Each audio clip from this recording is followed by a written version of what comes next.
Something unusual is happening deep inside Burkina Faso, a country the world once dismissed as another casualty of coups and chaos. Yet tonight, a quiet power moves behind closed doors in the narrow hallways of Ouagadougou, where Captain Ibrahim Traoré walks, not as a politician, but as a soldier carrying the weight of a nation's second chance. He is never alone, but those around him are not ordinary guards. They do not salute. They do not smile. They are silent men who move like shadows, always near, never seen. One stands behind him wearing a black mask, his eyes steady, unblinking. Another, called Gaddafi, commands the response team, the one who moves when everything else stops. And somewhere unseen, number 3 listens, analyses, and eliminates threats before they breathe. To outsiders, they look like ghosts. But in Burkina Faso, they are legend, the unseen wall that stands between a young revolution and the bullets that history never forgets. Their loyalty is unflinching, their silence absolute. Together, they form not just a security unit, but a philosophy born from betrayal. Because in this land, treachery travels faster than bullets. Since 2022, when Traoré took power amid turmoil, every moment of his leadership has been defined by one haunting question: not how long can he lead, but how long can he survive? He knows what happened to Thomas Sankara. He knows what happens when foreign hands and friendly faces turn at the same time. So he has built his protection, the only way a soldier can, through men who have already died 1,000 times in battle, and who no longer fear the cost of loyalty. But as the silence around him grows deeper, another question begins to whisper through the corridors of power. Who protects the protector? And what exactly are they guarding? The man or the mission? Let's find out. When Captain Ibrahim Traoré walks into a room, the temperature seems to change. It's not power you feel, it's presence. Before his hand touches a doorknob, others have already touched it twice. Before he steps into a crowd, someone has studied the wind, the light, even the reflection on a window pane. Every sound, every angle, every pause is measured. Because around Traoré stands a formation unlike any in West Africa, a brotherhood known among soldiers as the Circle. They don't wear medals. They don't take pictures. They don't even exist on paper. Yet they are the most disciplined, most secretive protection unit in the region. At the center of that circle is the man the people call the Masked Sentinel. His face is never shown. His eyes, however, are everywhere. He is the first to arrive, the last to leave, the one whose silence speaks louder than a speech. His job isn't just to watch for danger, it's to sense it. During public appearances, he stands slightly behind the captain, never more than 2 steps away, scanning crowds not for weapons, but for hesitation, for tremors of the hand, for fear pretending to be admiration. Behind him operates Gaddafi, the field commander. His men are the ones who move when everything else stops, the reaction force that turns confusion into control. Trained for dust, heat, and chaos, they can switch from escort to engagement in a heartbeat. They don't wait for orders. They act from instinct forged by repetition. Their drills are not rehearsals. They're memories of survival replayed until flawless. And then, hidden within the noise, there is number 3, the invisible thread connecting it all. He leads information, not soldiers. Every intercepted rumor, every shift in loyalty, every unexplained delay filters through him. To number 3, danger is not an event, it's a pattern. A canceled trip, a phone call, too quiet. A commander suddenly visiting the same cafe twice. He maps betrayal before it speaks. Together, they form a living equation with only one result: the captain must walk out alive. But to understand why such a force exists, you must understand the land that built it. Burkina Faso is not new to betrayal. It has buried too many leaders who believed friendship could outlast ambition. From Thomas Sankara, betrayed by a comrade, to the silent collapse of countless reformers across the Sahel. History taught one lesson: trust is not a gift, it's a gamble. Traore learned that in the desert, not in a palace. Before politics, he was a soldier fighting insurgents in the Sahel, surviving ambushes, hunger, and isolation. He saw loyalty crumble under fear. He watched comrades trade convictions for comfort. Out of that chaos was born his doctrine: survival through discipline, power through precision. Every route he takes is tested twice, once by intelligence, once by instinct. Every person he meets is vetted not by title, but by energy. Every silence in a conversation is noted because betrayal doesn't announce itself. It breathes quietly until it strikes. To most governments, such vigilance would feel paranoid. But in a region where a coup can start with a rumor and end with a funeral, vigilance is not paranoia, it's policy. They say the president's guards are ruthless. Perhaps. But in a land where loyalty can be bought with a phone call, ruthlessness may be the only form of love left. These men don't protect Ibrahim Traoré's position.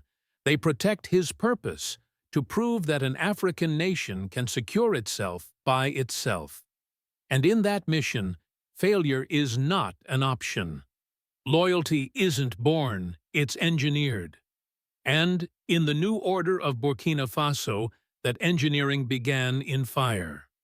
When Ibrahim Traoré seized power in 2022, the world expected another young soldier chasing glory. What they got instead was a man building trust, like it was a fortress. But trust in Burkina Faso cannot simply be given. It must be tested, broken, and rebuilt until it becomes unshakable. That's how the circle began. Traoré didn't select his guards from generals or polished officers. He went to the front lines of the Sahel, the land of dust and ambushes, where soldiers sleep with rifles for pillows. There he found men who had seen the worst and still refused to surrender. One of them was a sniper from the north, left for dead, after an ambush rescued by Traoré himself. Another was a communications officer who discovered a French-funded leak inside military intelligence and turned it down despite the bribe. Each man had a story of endurance, a moment where loyalty outlived fear. Before joining, every candidate faced one question from the captain: what will you protect first, my life or my mission? Those who answered your life were dismissed on the spot, because this wasn't a guard unit. It was a creed. Their training took place far from the capital, in a desert compound without insignia or flags. The regimen was brutal 20-hour days. No media, no families, no rest. Silence was the first rule. Endurance was the second. No one graduated without learning how to resist coercion, read deception, and detect betrayal, not from words but from tone, hesitation, and rhythm. They were trained to see danger not as an event, but as a pattern, a shift in breathing, a delayed handshake, an uncharacteristic silence. Coups don't begin with gunfire, one instructor said. They begin with whispers. The program also included psychological hardening. Each recruit was tested for emotional control, how long he could stay calm while insulted, lied to, or isolated. They were conditioned not to react to provocation, because in the politics of the Sahel, anger is a trap. Western intelligence experts later called this primitive counterintelligence. They missed the point. What Traore was building wasn't primitive. It was personal. He knew that software can be hacked, networks can be infiltrated, but hearts, if tested properly, can become fortresses. While the West builds protection through drones, algorithms, and digital surveillance, Burkina Faso's protection was being rebuilt through human discipline. Machines can't detect betrayal. Traoré once remarked to a journalist, "Only men who've seen it can." Over time, this doctrine evolved into a new philosophy of state security. The Circle's operations are not simply military, they are psychological. When Traoré speaks in public, one man scans the horizon, another reads the crowd, and a third watches the silence between claps. They are not waiting for an attack, they are reading behavior. This level of awareness turned them into something more than guards. They became a living intelligence network. Plots began to fail before they started. Commanders who whispered mutiny found themselves quietly reassigned. Coup attempts that should have happened never did. To foreign observers, this looked like paranoia. To the people of Burkina Faso, it looked like peace. But there is something almost spiritual in how this loyalty operates. It's not fear that drives these men, it's conviction. They believe Traoré isn't just a president. He's the embodiment of a generation tired of being told that Africa must always ask permission to defend itself. And that belief has become dangerous because a man defending a salary will hesitate. But a man defending a purpose never does. That's what makes this story both powerful and perilous. Because a system built entirely on conviction can outlast bullets, but it can also forget how to listen. Every fortress casts a shadow, and even the most disciplined protection can in time become a prison. In Burkina Faso today, the silence around Captain Ibrahim Traoré has become its own kind of power. What began as a wall against betrayal has slowly turned into a filter, a barrier through which every piece of information, every face, and every emotion must pass. No one questions the guards.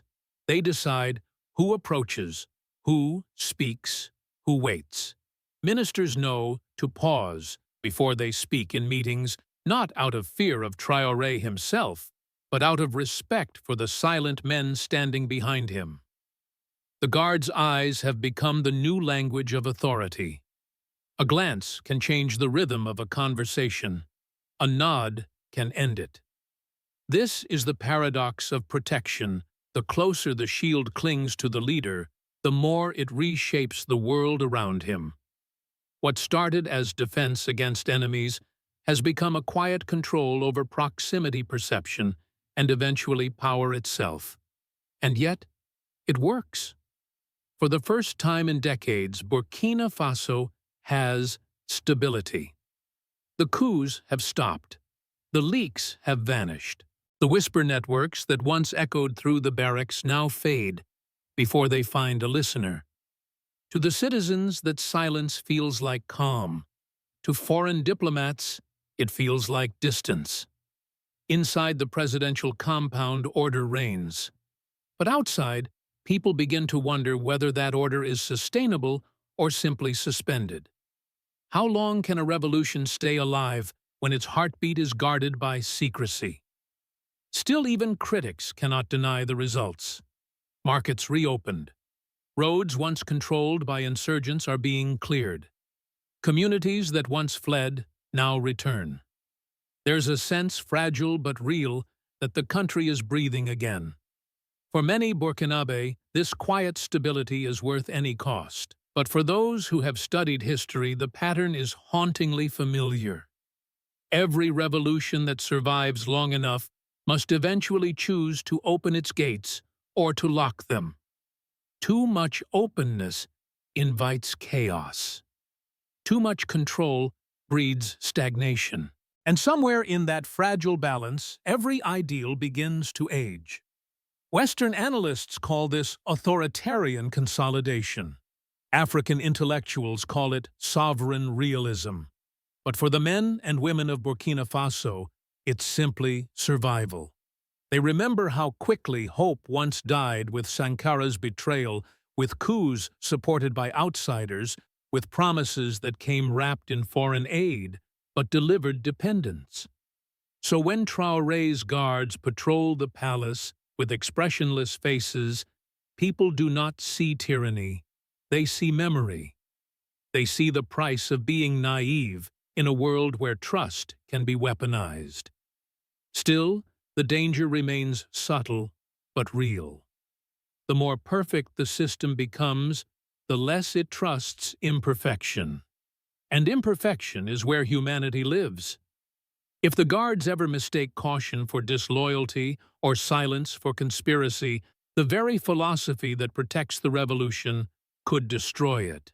It is a delicate dance, one between vigilance and paranoia, between protection and possession. And perhaps that's what makes this moment in Burkina Faso so critical. The world sees a man surrounded by guards. The people see a leader surrounded by belief. But belief, if not shared, hardens into distance.